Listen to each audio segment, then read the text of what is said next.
Hello friends, आज हम पढ़ेंगे बॉटनी, जो कि फिफ्थ सेमेस्टर का बॉटनी है। उसका हम फर्स्ट यूनिट का जो है वो हम सिलेबस डिस्कशन पहले कर लेंगे। फर्स्ट यूनिट में हमें क्या क्या पढ़ना है। बेसिकली हमें ग्रोथ के बारे में पढ़ना है। सारी चीज़ें जो वृद्धि में होती हैं, ग्रोथ यानी कि प्लांट ग्रोथ, ये सब के बारे में हम जानेंगे। ठीक है, तो ये होता क्या है। सबसे पहले हम सिलेबस डिस्कशन करते हैं। अब ये सिलेबस में पढ़ना क्या क्या है। सिलेबस यानी कि उस यूनिट में हमें क्या क्या पढ़ना है, क्या क्या चीज़ के बारे में पढ़ना है, वो हम जानते हैं। तो हमें पढ़ना है ग्रोथ के बारे में। ग्रोथ क्या होता है, यानी कि वृद्धि। किसी सेल में डिवीजन करके वो बड़ा बनते जाए, उसे हम कहते हैं सेल डिवीजन में नंबर ऑफ इंक्रीजिंग और increase the number of cells, ये होता है ग्रोथ। ये ठीक है। तो हम पढ़ेंगे डेफिनीशन, फेज ऑफ ग्रोथ और काइनेटिक्स ऑफ ग्रोथ। ये तीन जो है वो हमें फर्स्ट यूनिट में पढ़ना है। और हमें पढ़ना है ग्रोथ हार्मोन्स। ग्रोथ हार्मोन्स कौन कौन से होते हैं। ऑक्सिन होते हैं, जिब्रेलिन्स होते हैं, एब्सिसिक एसिड होते हैं एंड इथाइलिन होते हैं। और इन सभी के स्ट्रक्चर एंड फिजियोलॉजी पढ़ना है। स्ट्रक्चर यानी कि जो उसका शेप होता है, आकार होता है, और फिजियोलॉजी यानी कि उसका कार्य क्या क्या वो करते हैं, क्या क्या इसके काम हैं, ये सब के बारे में हम जब पढ़ते हैं उसे हम फिजियोलॉजी कहते हैं। अब है हमारा प्लांट मूवमेंट्स। प्लांट मूवमेंट यानी कि पौधे जब मूवमेंट करते हैं, गति करते हैं, उसके बारे में पढ़ना है। Tropic and nastic movements, biological clocks. Tropic और नास्टिक मूवमेंट के दो टाइप होते हैं, जो कि प्लांट मूवमेंट के टू टाइप्स होते हैं, ट्रॉपिक और नास्टिक मूवमेंट। और हमें एक बायोलॉजिकल क्लॉक्स पढ़ना है। ठीक है, हम आगे चलते चलते पढ़ेंगे। अभी हम सिलेबस डिस्कशन कर लिए हैं कि इसमें क्या क्या पढ़ाई होती है। और हम सबसे पहला जो है कि हमको डिफिनीशन ऑफ ग्रोथ पढ़ना है। सबसे पहले हमें यही पढ़ना है, तो हम वो पढ़ते हैं, आगे हम सारी चीज़ें बताएंगे। ठीक है, तो हमें पढ़ना है डेफिनीशन ऑफ ग्रोथ। तो डेफिनीशन ऑफ ग्रोथ होता क्या है। तो बेसिकली होता है growth is a definition as N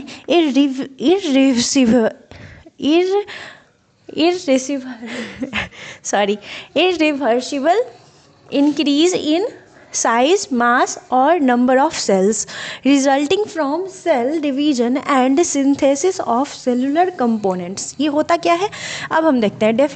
define growth is defined, मतलब कि बताया जाता है। Growth is defined as an irreversible increase irreversible यानी कि बिना रुके हुए इंक्रीजिंग नंबर, यानी कि इंक्रीज नंबर में यानी कि बढ़ते जाना किसी चीज़ का साइज यानी कि शेप, आकार, मास यानी कि वजन, और नंबर ऑफ सेल्स यानी कि कोशिकाओं का नंबर, संख्या। ठीक है, वो हम resulting from cell division and synthesis of cellular components के बारे में पढ़ेंगे। ठीक है, यही होता है हमारा डेफिनेशन ऑफ ग्रोथ। अब हम इसे अलग तरीके से जानते हैं। In micro organism growth usually refers to an increasing in cell number, not cell size. ठीक है, ये जो माइक्रो ऑर्गेनिज्म होते हैं उसका growth usually refers to increase in cell number होता है, पर not in cell size. Cell size अलग होता है, सेल इंक्रीजिंग नंबर अलग होता है। ठीक है, तो उसमें जो ग्रोथ होता है उसमें सेल साइज का बढ़ना नहीं होता है। सेल जब इंक्रीजिंग सेल नंबर होता है तो हम फिर ग्रोथ कहते हैं। ठीक है, measured by cell count, biomass, turbidity and dry weight. ये सब जो होता है ये हम मेजरमेंट जब करते हैं सेल का, एक cell count, biomass, turbidity and और ड्राई वेट, ये सब जब हम मेजर करते हैं तो उसे भी हम ग्रोथ कहते हैं। ठीक है, ग्रोथ के फेज अलग अलग होते हैं। अब ग्रोथ के फेज क्या होते हैं, यानी कि अलग अलग उसकी अवस्थाएं। ठीक है, तो बेसिकली ग्रोथ के 4 फेज होते हैं। ठीक है, तो हमारा है फेज ऑफ ग्रोथ, यानी कि बैक्टीरियल ग्रोथ कर्व्स इसे कहते हैं। When microorganism are grown in a closed system both cultural, ठीक है, they exhibit from distinct phase. अलग अलग फेज में जब बटे होते हैं और बैच कल्चर के हिसाब से चलते हैं क्लोज्ड सिस्टम में, तो उसे हम फेज ऑफ ग्रोथ कहते हैं। ठीक है, अब हमारा है लैग फेज। जो हमारा फेज ऑफ ग्रोथ है वो 4 होते हैं। एक होते हैं लैग फेज, लॉग फेज जो कि एक्सपोनेंशियल होते हैं, और डिक्लाइन फेज यानी कि डेथ फेज, और स्टेशनरी फेज यानी कि 4 फेज होते हैं। पहला के बारे में जानेंगे।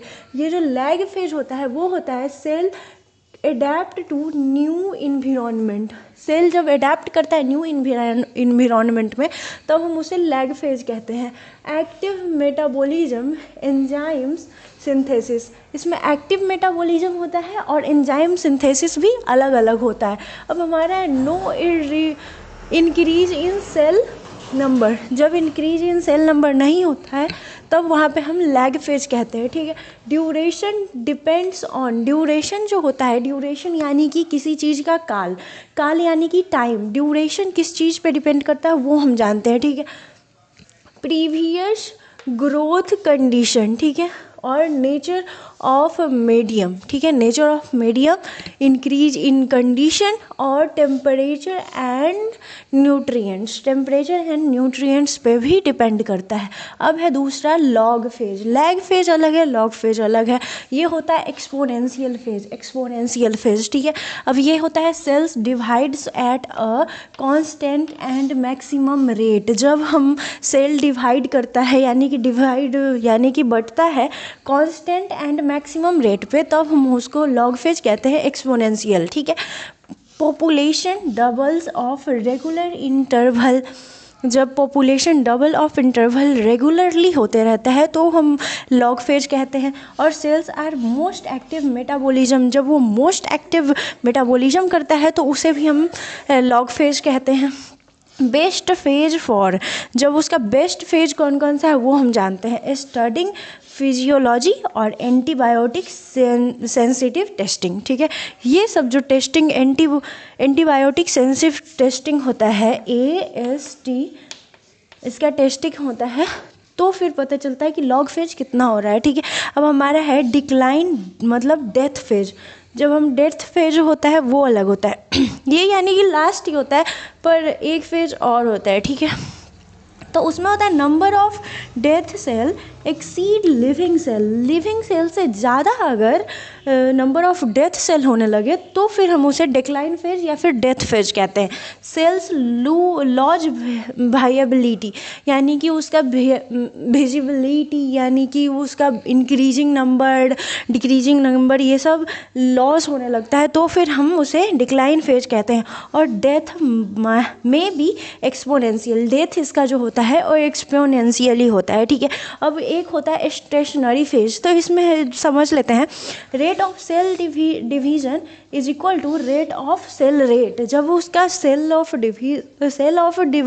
डिवीजन और रेट ऑफ सेल रेट ये दोनों सेम हो जाता है, बराबर हो जाता है, तो उसको हम स्टेशनरी फेज कहते हैं। इसके बारे में और भी हम स्टेशनरी फेज के बारे में अगले क्लास में हम और पढ़ाएंगे और एक्सप्लोर करेंगे इसके बारे में। और हम अभी तक इसी के बारे में जानते हैं, अगले क्लास में हम और इसके बारे में बताएंगे। Thank you.